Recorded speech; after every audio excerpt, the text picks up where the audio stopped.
The flicker of orange flames reflected against the night sky in a sleepy Ohio suburb, a grotesque beacon that shattered the peace of the neighborhood.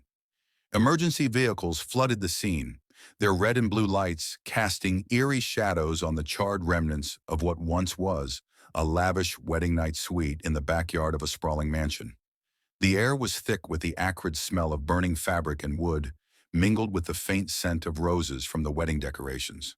The fire had spread quickly, too quickly, consuming the gazebo where Patricia Hollis, a 65-year-old newlywed, had been last seen alive. Witnesses, still dressed in formal wear, gathered in clusters on the lawn, their shocked whispers muffled by the hum of fire engines and the crackle of the dying blaze. In the chaos stood Julian Hollis, Patricia's 25-year-old husband, barefoot and dressed in nothing but a charred tuxedo vest and soot-stained slacks. He clutched his head, tears streaking his ash-covered face, as he repeatedly muttered, "It wasn't supposed to happen like this." By morning, the fire had revealed its gruesome secret.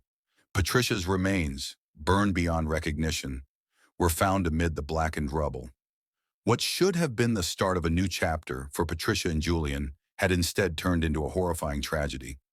But as seasoned investigator, Detective Leonard Leo Garrison would soon discover, this was no accident.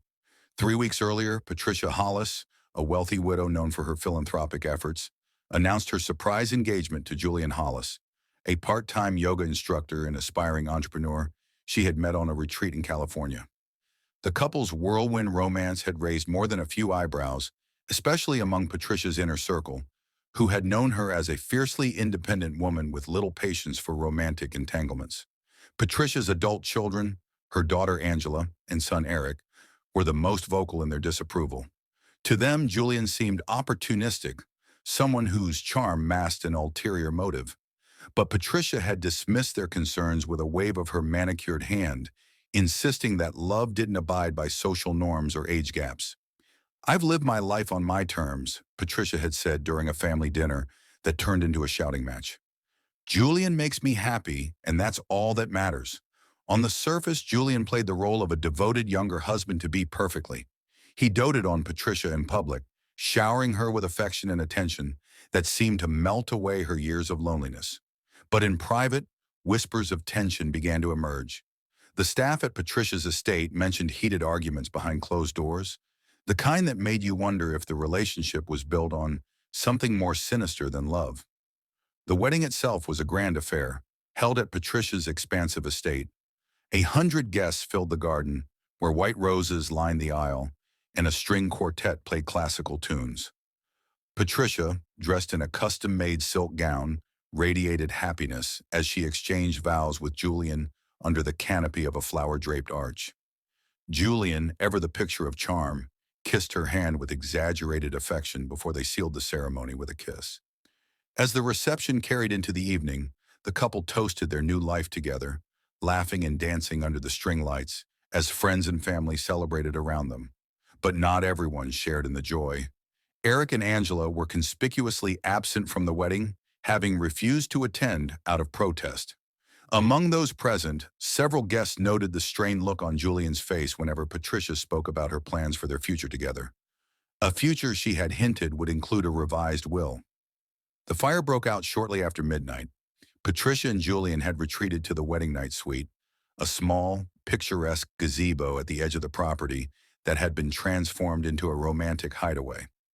Guests were still mingling when the first flames erupted, sending them into a panic as they scrambled to alert the couple. By the time the fire department arrived, it was too late. Patricia was gone, her dreams of a second chance at love reduced to ash. Julian, who claimed to have escaped the flames after unsuccessfully trying to save his bride, was inconsolable. Yet something about his story didn't sit right with the first responders, or with Detective Garrison when he arrived at the scene. Detective Leo Garrison was a man who thrived in the shadows of other people's secrets. At 52 years old, he had spent more than half his life unraveling the lies that people told to cover up their sins.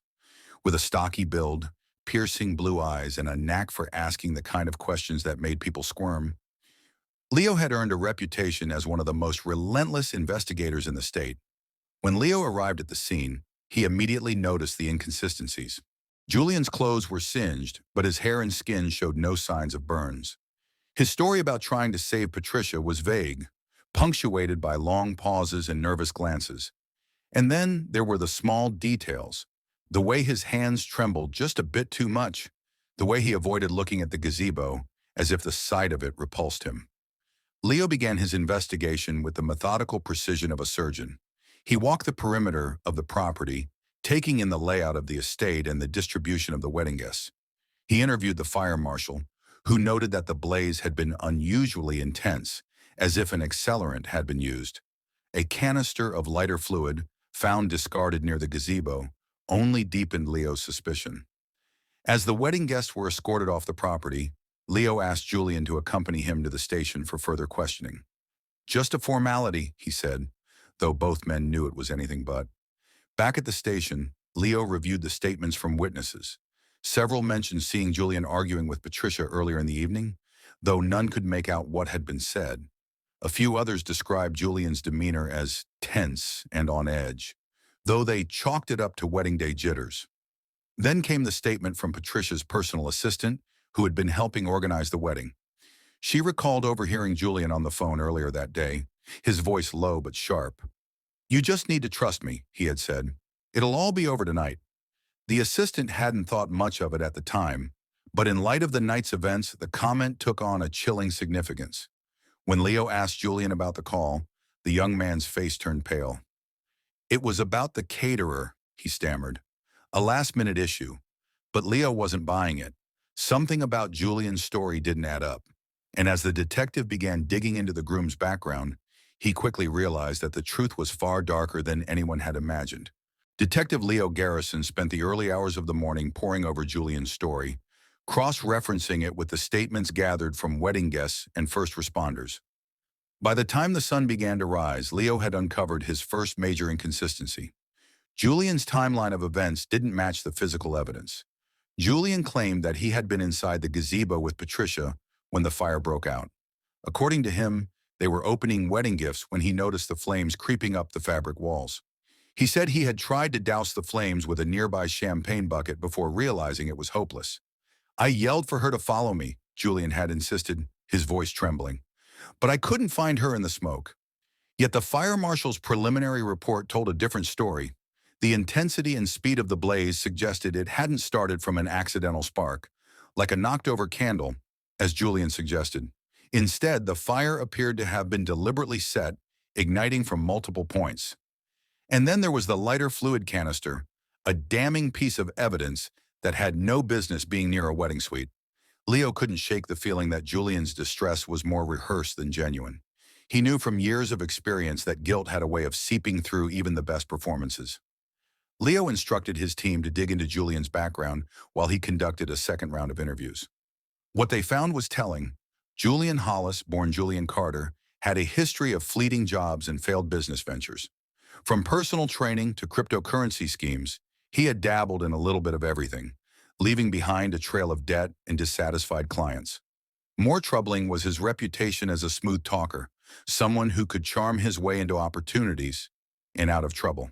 He had no steady employment to speak of, no significant achievements, and no close family ties. The only consistent pattern in his life was his involvement with older, wealthier women, several of whom had been left with empty bank accounts after their relationships ended. One name stood out in particular.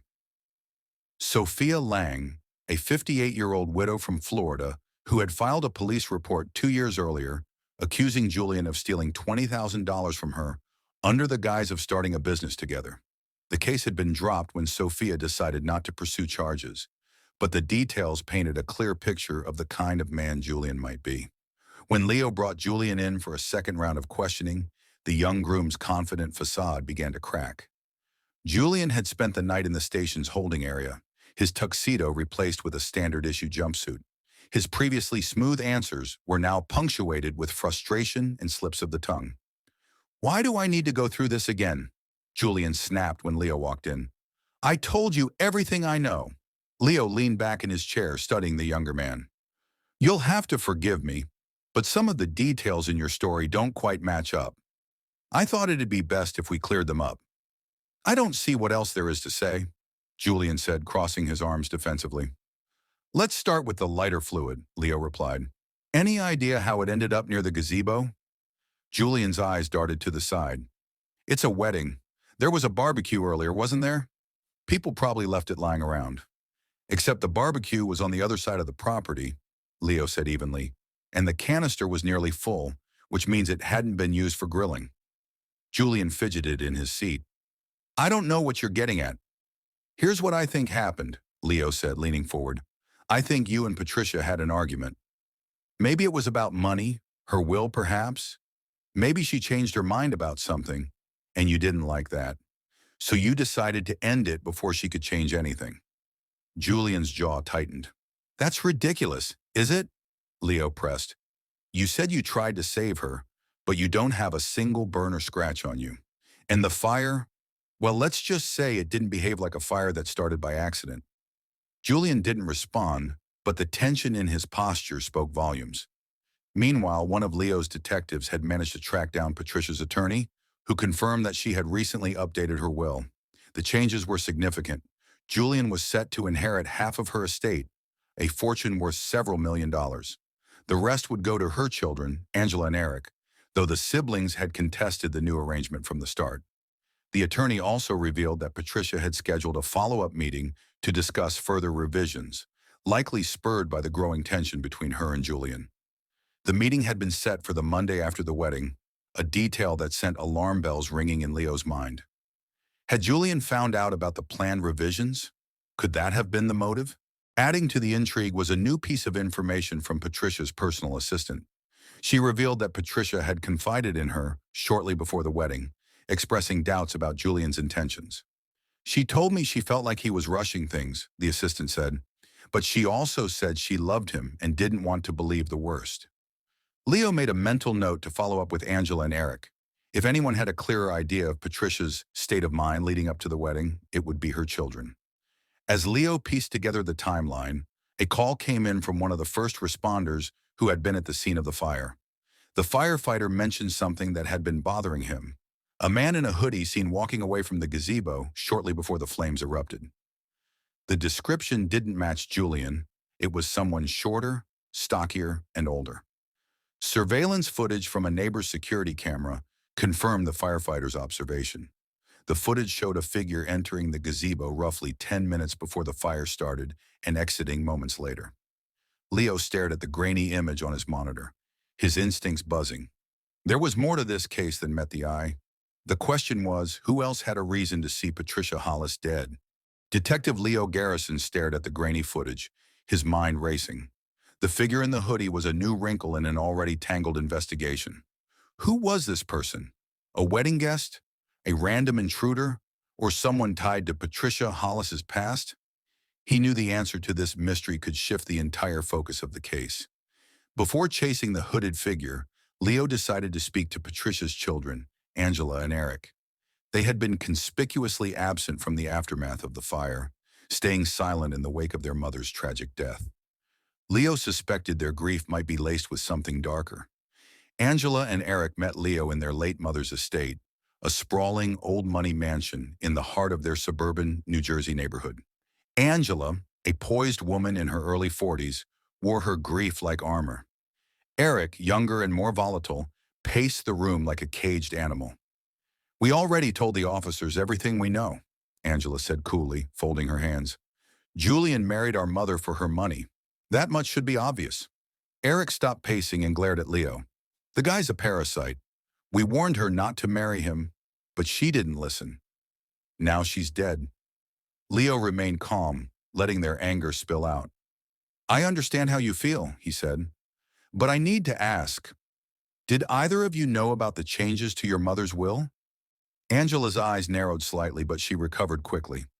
Yes, she told us Julian would be inheriting a large portion of her estate. It wasn't what we wanted to hear, but it was her choice. Eric snorted. Her choice? More like his manipulation. He sank into a chair, rubbing his temples. Look, we tried to stop the wedding. We even threatened to cut ties with her. But she said she was in love. Leo nodded, taking mental notes. Did she seem happy with Julian in the days leading up to the wedding? Angela hesitated. She had her doubts, she admitted. She didn't say much, but I could tell something was bothering her. She looked tired, like she wasn't sleeping well. Did she say what those doubts were about? Leo pressed. No, Angela said, but I think she was starting to see through Julian. She wasn't stupid. She just wanted to believe in him. Back at the precinct, Leo's team made a breakthrough. A closer analysis of the surveillance footage revealed a partial license plate on the car, driven by the hooded figure. Cross-referencing the plate with local vehicle registrations, they identified the owner. Mitchell Reese, a 68-year-old man who lived 2 towns over. Leo didn't waste any time. He and his partner, Detective Carla Martinez, arrived at Reese's modest bungalow that afternoon. Reese answered the door, his face lined with years of hard living. Mr. Reese, I'm Detective Garrison, and this is Detective Martinez, Leo said, flashing his badge. We'd like to ask you a few questions about the Hollis wedding. Reese's eyes flickered with something. Recognition, maybe fear. I don't know what you're talking about, he said gruffly. We have footage of you entering the gazebo shortly before the fire started, Leo said, cutting to the chase. Care to explain? Reese's face paled.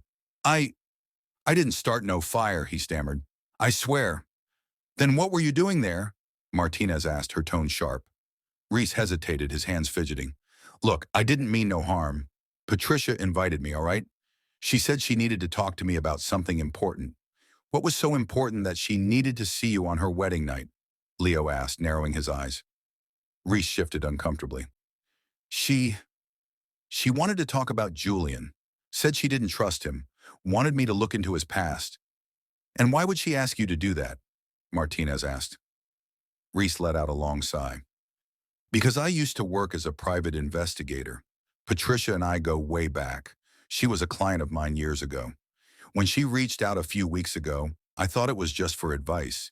But she wanted me to dig up dirt on her fiancé. Reese handed over his files on Julian, which painted a damning picture. Not only had Julian targeted older, wealthy women before, but he had also been accused of assault by one of them, though the charges were dropped. Reese had compiled evidence of Julian's financial scams, his string of aliases, and even a rumored connection to a suspicious death. Another woman who had accidentally fallen from a balcony shortly after naming Julian in her will. She was going to confront him after the wedding, Reese said. I tried to warn her it wasn't safe, but she wouldn't listen. She thought he'd come clean if she put him on the spot. Leo's gut told him Reese was telling the truth. Patricia had realized too late that she was in over her head, and her attempt to salvage the situation had cost her dearly. The final piece of the puzzle came from the lab. Forensic analysis of the fire revealed traces of an accelerant on Patricia's clothing. It wasn't just the gazebo that had been doused with lighter fluid. Patricia herself had been deliberately targeted. Leo pieced it together. Julian must have realized Patricia was onto him. When he saw her talking to Reese in secret, he knew his cover was blown. On the wedding night, as Patricia prepared to confront him, Julian struck first, staging the fire to look like a tragic accident. Despite the mounting evidence, Leo knew he needed a confession to seal the case. And then came a twist no one expected. Julian wasn't acting alone. The more Detective Leo Garrison unraveled the threads of Patricia Hollis's murder, the clearer it became that Julian wasn't working alone. There were too many details. The precision of the fire, the meticulous planning, the eerie calm Julian displayed at the hospital, that hinted at the involvement of a second party. Leo's instincts pointed him back to Patricia's children, Angela and Eric. Their bitterness toward their mother's decision to marry Julian and the substantial inheritance Julian stood to gain made them prime suspects. But Leo couldn't afford to rely on suspicion alone. He needed evidence. It was 2 a.m. when the precinct received a call from Julian's residence. A neighbor had reported suspicious activity, a break-in at the home he shared with Patricia before her death. Leo and his partner, Detective Carla Martinez, rushed to the scene, arriving just as officers apprehended the intruder. To Leo's astonishment, the person caught inside the house was Eric Hollis. "What the hell are you doing here, Eric?" Leo asked, watching as officers cuffed the fuming younger son. "This is my mother's house," Eric snapped, struggling against the restraints. "That bastard Julian doesn't deserve to live here? And you decided to break in the middle of the night to prove that?" Leo retorted. What were you looking for? Eric clamped his mouth shut, his jaw tightening. Take him in, Leo ordered. We'll see if a night in the station loosens his tongue. The next morning, Eric sat in the cold interrogation room, his anger simmering beneath the surface. Leo and Carla entered, placing a file on the table before sitting across from him. Let's cut to the chase, Eric, Leo began. Breaking and entering doesn't look good for someone claiming to be innocent. What were you after? Eric scoffed. Innocent of what? You think I killed my own mother? We don't know what to think, Carla said sharply. But your behavior is making you look guilty. Start talking. Eric hesitated, his hands fidgeting on the table.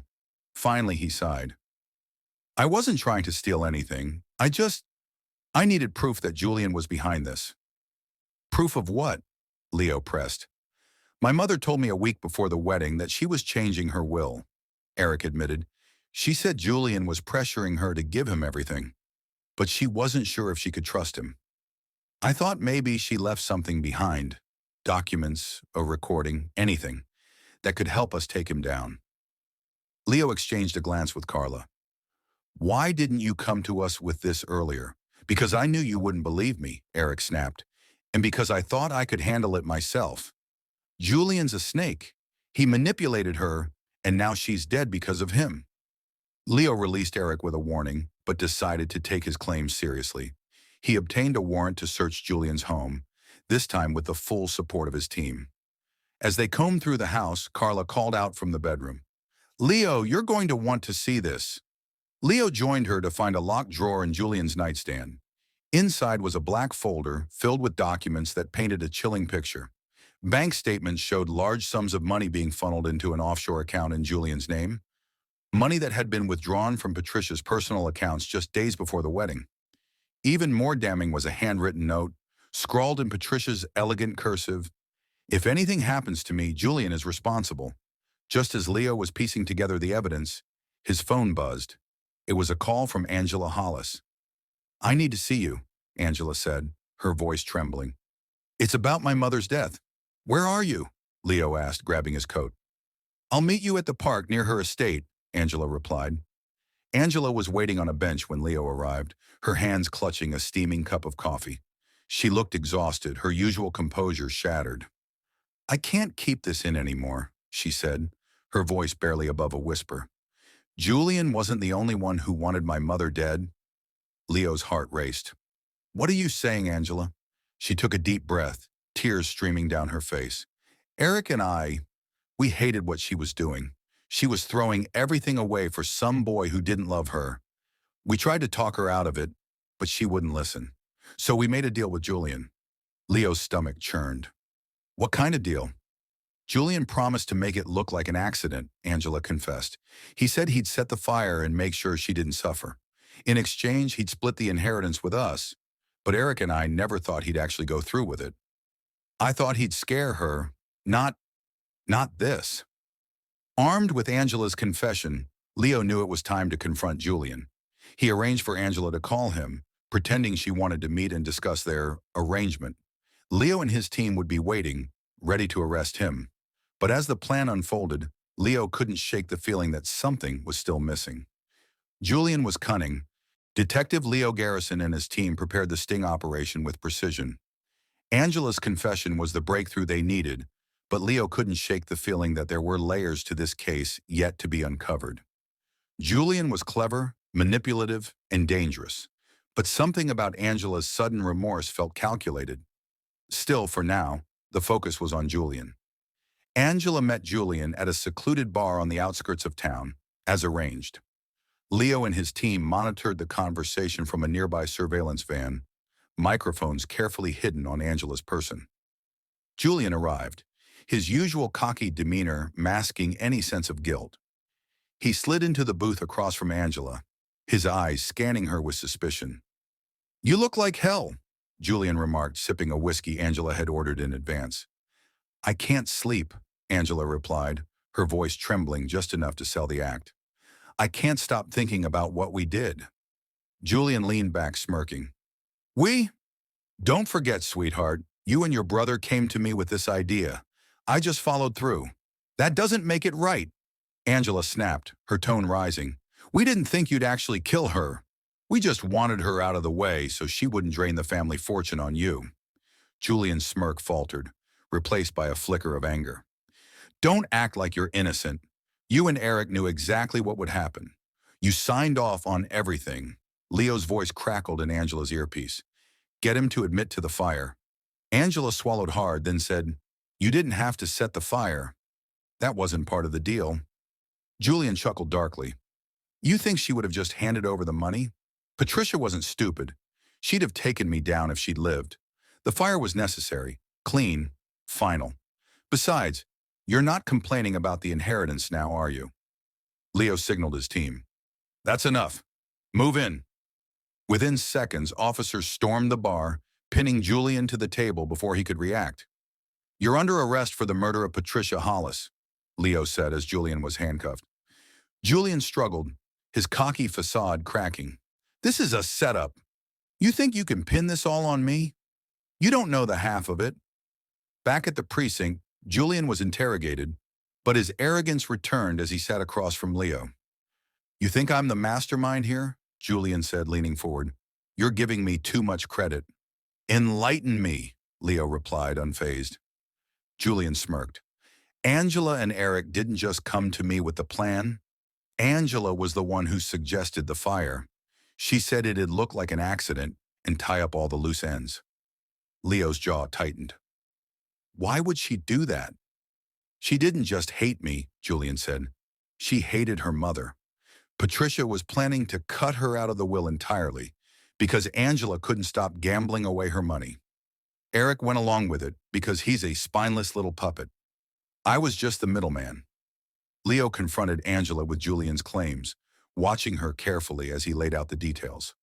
At first, she denied everything, but under pressure, her composure cracked. Fine, Angela finally shouted. Yes, I hated her.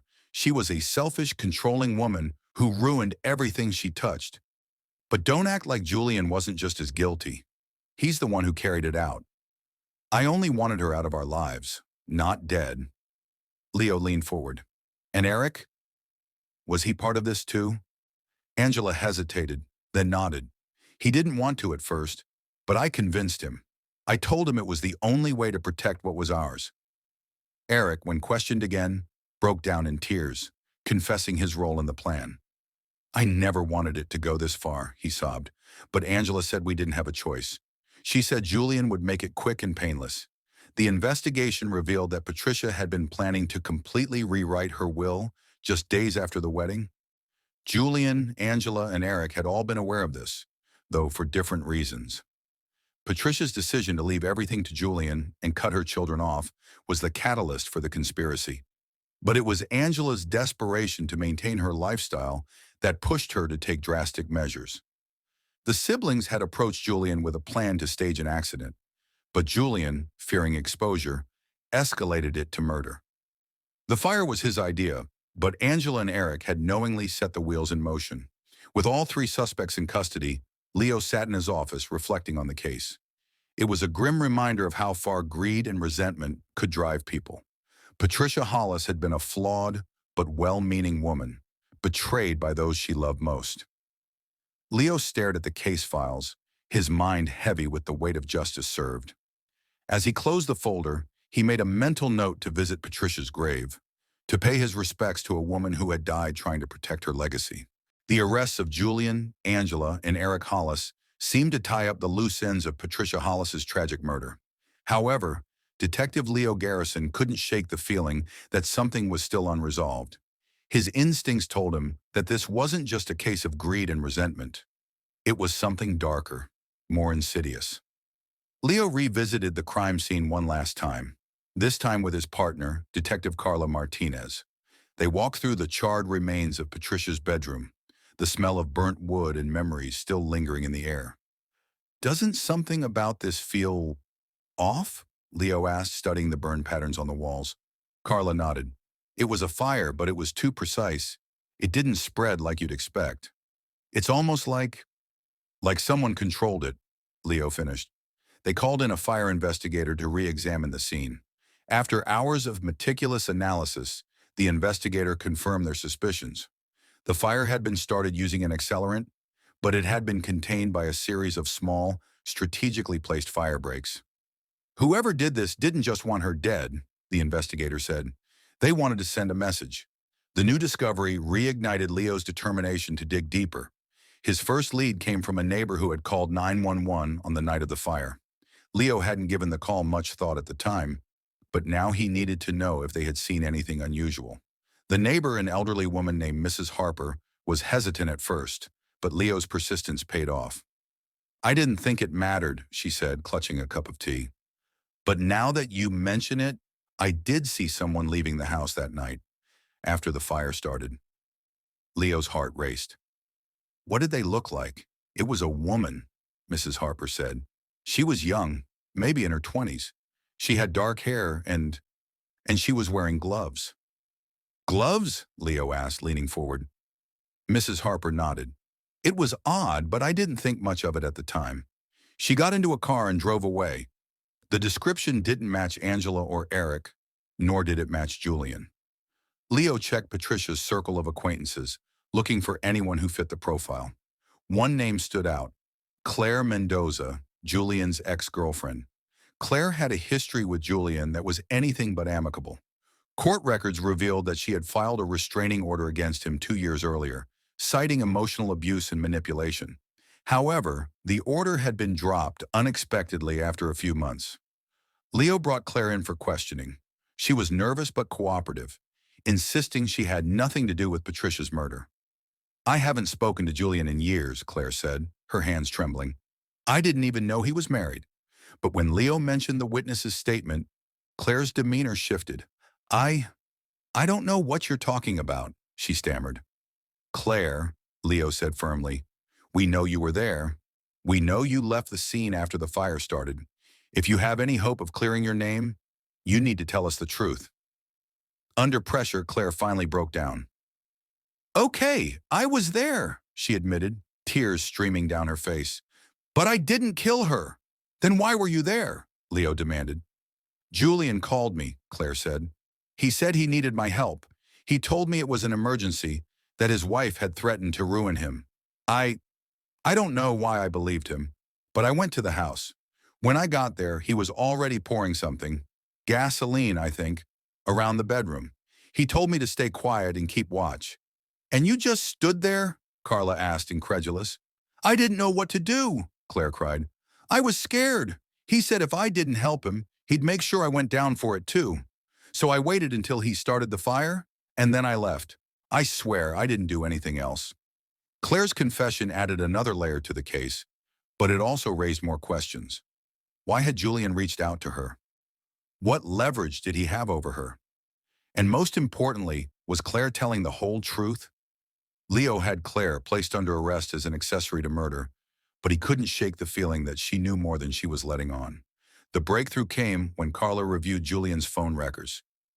Among the calls made on the day of the wedding was one to Claire, a call that lasted nearly 30 minutes.